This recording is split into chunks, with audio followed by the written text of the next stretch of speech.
My name is Brittany Garber. We've been a part of his school for 6 years. We toured the campus when my oldest son was 2, and we were looking for a preschool for him, and we just instantly knew that there was something different about his school. From our very first year here, we knew that God was a part of the school. You could just see it in the teachers. You could feel it in them, the way that they loved the kids. Our son was nonverbal for a couple years, and when he did start to talk, the first things that he would sing were songs that he learned from chapel. And that just spoke volumes, literal volumes, about what he was learning while he was here. His school is not just a school, it's a family. And that became really evident for us when my son was in the 4-year-old class. In December of 2021, when my son was in Miss Kara's Frog Pond, the 4-year-old class, I was diagnosed with stage 3 breast cancer at the age of 33.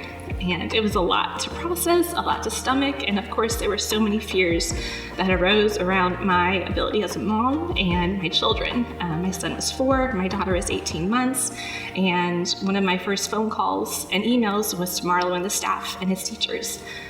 Just letting them know what was going on, asking them just for a lot of grace in the months to come during treatment and surgery, and truly just asking them to rally around us and pray with us. And they certainly did that. I'll never forget the first morning that I dropped him off. After that email, I was just greeted with a humongous hug. And they just told us, "We love you, and we're praying for you, and we are with your family every step of the way." And they surely were.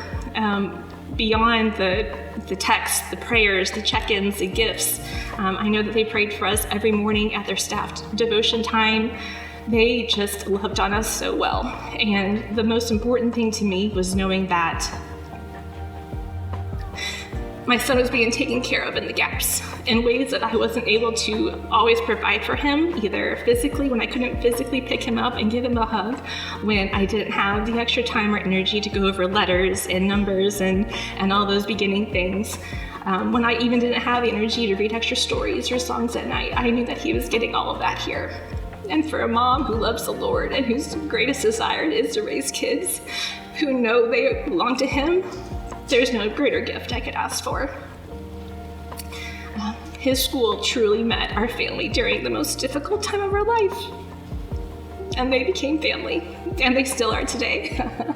And so now as my daughter is in Miss Kara's Frog Pond and we're looking at the last few months of her preschool journey, part of me feels like I'm saying goodbye to a family, but I'm really grateful that they're right here, and I look forward to continue supporting them in their new endeavors, in their building process, and praying for all of the new families who will be coming into the school and getting loved on the same way that we were.